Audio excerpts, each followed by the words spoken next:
2 വർഷക്കാലത്തോളം നീണ്ട അശാന്തിയുടെ കാർമേഘങ്ങൾ ഗാസ മുനമ്പിൽ നിന്ന് നീങ്ങുകയാണ്. അറബ് രാഷ്ട്രങ്ങളുടെ മധ്യസ്ഥതയിൽ ഉരുത്തിരിഞ്ഞു വന്ന വെടിനിർത്തൽ നിർദ്ദേശങ്ങൾ നടപ്പിലായാൽ ലോകത്തെ തന്നെ ചൂഴ്ന്നു നിൽക്കുന്ന വലിയൊരു സംഘർഷാവസ്ഥയ്ക്കാണ് അയവ് വരുന്നത്. ബന്ദിമോചനം എന്ന നിർദ്ദേശം അംഗീകരിച്ച് മറ്റു ഉപാധികളൊന്നും വെക്കാതെ ഹമാസ് വെടിനിർത്തലിന് സമ്മതിച്ചിട്ടുണ്ട്. തടവിലുള്ള ഇസ്രായേലി ബന്ദികളെ മോചിപ്പിക്കാമെന്നും ഹമാസ് അംഗീകരിച്ചിട്ടുണ്ട്. അതുകൊണ്ട് തന്നെ നിർദ്ദേശങ്ങളൊക്കെ നടപ്പിലായാൽ 22 മാസത്തോളം നീണ്ട വലിയൊരു യുദ്ധത്തിനാണ് വിരാമമാകുക.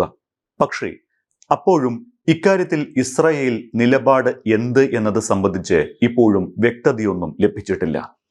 അറബ് രാഷ്ട്രങ്ങളുടെ മധ്യസ്ഥതയിൽ ഉരുത്തിരിഞ്ഞ വെടിനിർത്തൽ നിർദ്ദേശം ഇസ്രായേലി ഭരണകൂടത്തിന് കൂടി സ്വീകാര്യമായാൽ മാത്രമേ വെടിനിർത്തൽ നടപ്പിലാകുകയുള്ളൂ. ഖത്തറും ഈജിപ്തും നടത്തിയ മധ്യസ്ഥ ശ്രമങ്ങളിലാണ് വെടിനിർത്തലിന് ധാരണയായത് എന്ന് അന്തർദേശീയ മാധ്യമങ്ങൾ റിപ്പോർട്ട് ചെയ്യുന്നുണ്ട്. 60 ദിവസത്തെ വെടിനിർത്തലിനാണ് ധാരണയിൽ എത്തിയിട്ടുള്ളത്. ഏറെ കാലത്തിന് ശേഷമാണ് താൽക്കാലികമായെങ്കിലും വെടിനിർത്തലിന് വഴിതെളിയുന്നത്. മുൻപ് വെടിനിർത്തലിന് ധാരണയായപ്പോഴൊക്കെ പരസ്പര വിശ്വാസ്യത നഷ്ടപ്പെട്ടതാണ് അത് ലംഘിക്കപ്പെടാൻ കാരണം. ഇപ്പോൾ തടവിലുള്ള ബന്ദികളെ ഘട്ടം ഘട്ടമായി മോചിപ്പിച്ചുകൊണ്ട് 60 ദിവസത്തെ വെടിനിർത്തലാണ് അറബ് രാഷ്ട്രങ്ങൾ നിർദ്ദേശിച്ചിട്ടുള്ളത്. ഇവ പാലിക്കപ്പെടുകയും ഭാവി ഗാസയെക്കുറിച്ചുള്ള ആശങ്കകൾ കൂടി പരിഹരിക്കപ്പെടുകയും ചെയ്യുന്നതോടെ ഗാസ ശാന്തമാകുമെന്ന് തന്നെ കണക്കുകൂട്ടാം. ഇനി അറബ് രാഷ്ട്രങ്ങളുടെ മധ്യസ്ഥതയിൽ വെടിനിർത്തൽ നടപ്പിലാകുമോ? നടപ്പിലായാൽ തന്നെ ഭാവി കാര്യങ്ങൾ എന്തൊക്കെ എന്നത് സംബന്ധിച്ചൊക്കെ ഇനിയും ധാരണയാകാനുണ്ട്. 22 മാസങ്ങളായി നടന്നു വരുന്ന യുദ്ധം വലിയ രീതിയിലാണ് ഗാസയിൽ നാശം വിതച്ചത്. അതോടൊപ്പം ഗാസ പിടിച്ചടക്കാനുള്ള ഇസ്രായേൽ നീക്കം ഒരു ഭാഗത്ത് നടന്നു വരുന്നതിനിടയിലാണ് മറ്റൊരു ഉപാധികളും മുന്നോട്ട് വെക്കാതെയുള്ള ഹമാസിന്റെ വെടിനിർത്തൽ ധാരണ എന്നതും ശ്രദ്ധേയമാണ്. പക്ഷേ ഇക്കാര്യത്തിൽ ഇസ്രായേൽ ഇതുവരെയായിട്ടും ഔദ്യോഗികമായി പ്രതികരിച്ചിട്ടില്ല എന്നതും എടുത്തു പറയേണ്ട വിഷയമാണ്. എന്തുകൊണ്ട് ഇസ്രായേൽ പ്രതികരിക്കുന്നില്ല? ഇത്ര വലിയ ഒരു നീക്കം ഗാസയിൽ സമാധാനം പുനഃസ്ഥാപിക്കാൻ നടക്കുമ്പോഴും ഇസ്രായേൽ എന്തുകൊണ്ട് അനുകൂലമായോ പ്രതികൂലമായോ പ്രതികരിക്കുന്നില്ല എന്നതിന് ഉത്തരം ഇസ്രായേലിലെ രാഷ്ട്രീയ സാഹചര്യം കൂടി പരിശോധിക്കലാണ്. നിലവിൽ ഇസ്രായേലിലെ ഇപ്പോഴത്തെ ഭരണകൂടത്തെ താങ്ങി നിർത്തുന്നത് വലത് തീവ്ര വിഭാഗങ്ങളാണ്. അതുകൊണ്ട് തന്നെ ഈ വിഭാഗങ്ങളെ കൂടി തൃപ്തിപ്പെടുത്താതെ പെട്ടെന്നൊരു തീരുമാനം ഇസ്രായേലിന് അസാധ്യമാണ്.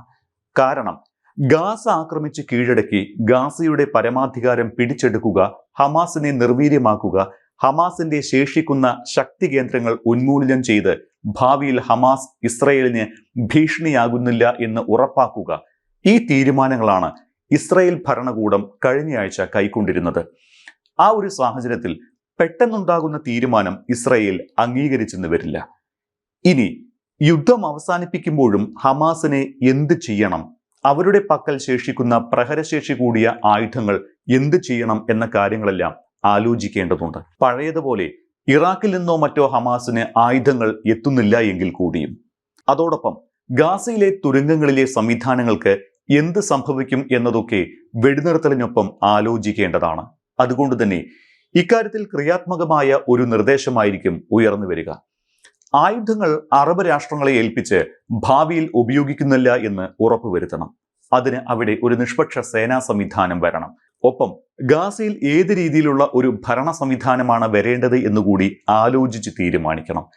ഇത്രയും നടന്നാൽ മാത്രമേ ഒരു അനുകൂല തീരുമാനത്തിലേക്ക് ഇസ്രായേൽ എത്തൂ എന്ന കാര്യം വ്യക്തമാണ്. ഹമാസ് അല്ലെങ്കിൽ ഏത് ഭരണകൂടമാണ് അവിടെ വേണ്ടത് എന്ന കാര്യം വളരെ ശ്രദ്ധേയമാണ്. 2 വർഷത്തോളമായി തുടരുന്ന യുദ്ധത്തിൽ 65,000 പേർക്കാണ് ജീവഹാനി സംഭവിച്ചത്. 100,000-ലധികം പേർക്ക് അംഗഭംഗമടക്കം ഗുരുതരമായ പരിക്കേറ്റിട്ടുമുണ്ട്. ഗാസയിലെ 90%-ലധികം കെട്ടിടങ്ങൾ തകരുകയും 90% ആളുകൾ നിരാലംബരാകുകയും ചെയ്തിട്ടുമുണ്ട്. ഈ ഒരു സാഹചര്യത്തിലാണ് ഹമാസിന് ഇനി പഴയ പോലെ പ്രവർത്തിക്കാനാകില്ല എന്ന നിഗമനത്തിൽ ക്രിയാത്മകമായ വെടിനിർത്തൽ നിർദ്ദേശം അറബ് മധ്യസ്ഥതയിൽ ഉണ്ടാകുന്നത്. ബന്ദികളെ 2 ഘട്ടമായി കൈമാറ്റം ചെയ്യാനാണ് നിലവിലെ തീരുമാനം. 250 ബന്ദികളെ തട്ടിക്കൊണ്ടുവന്നിരുന്നതിൽ 20 പേരാണ് ശേഷിക്കുന്നത് എന്നാണ് റിപ്പോർട്ട്. ബാക്കിയുള്ളവരെ ഇക്കഴിഞ്ഞ 22 മാസത്തെ യുദ്ധത്തിനിടെ 2 തവണയായി ഉണ്ടായ താൽക്കാലിക വെടിനിർത്തലിനെ തുടർന്ന് വിട്ടയച്ചിരുന്നു. ഇനി ഇസ്രായേലിന്റെ കൈവശമുള്ള പലസ്തീനി ബന്ദികളെ കൂടി വിട്ടയക്കാൻ ധാരണയുണ്ടാകണം. ഈ വക കാര്യങ്ങളിലെല്ലാം കൃത്യമായ ധാരണയുണ്ടായാൽ മാത്രമേ ശാശ്വതമായ സമാധാനത്തിലേക്ക് ഗാസ എത്തുകയുള്ളൂ.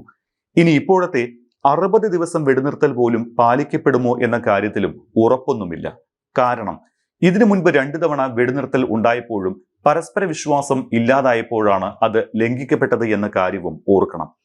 ഗാസയിൽ നിന്നുള്ള ലക്ഷക്കണക്കിന് പലസ്തീൻ പൗരന്മാരെ ദക്ഷിണ സുഡാനിൽ പുനരധിവസിപ്പിക്കാൻ ഇസ്രായേൽ ചർച്ച തുടങ്ങിയെന്ന വാർത്തകൾ പുറത്തു വന്നതിന് പിന്നാലെയാണ് ഈ ഒരു വെടിനിർത്തൽ നീക്കം വരുന്നത്. 8 ലക്ഷം പലസ്തീനികളെ ദക്ഷിണ സുഡാനിലേക്ക് മാറ്റിപ്പാർപ്പിക്കാനായിരുന്നു ഇസ്രായേൽ ഭരണകൂടം തീരുമാനിച്ചിരുന്നത്. ഈ നീക്കത്തിന് ഐക്യരാഷ്ട്രസഭ ഉൾപ്പെടെയുള്ള അന്താരാഷ്ട്ര സംഘടനകളും അറബ് ലീഗും എതിരായിരുന്നു.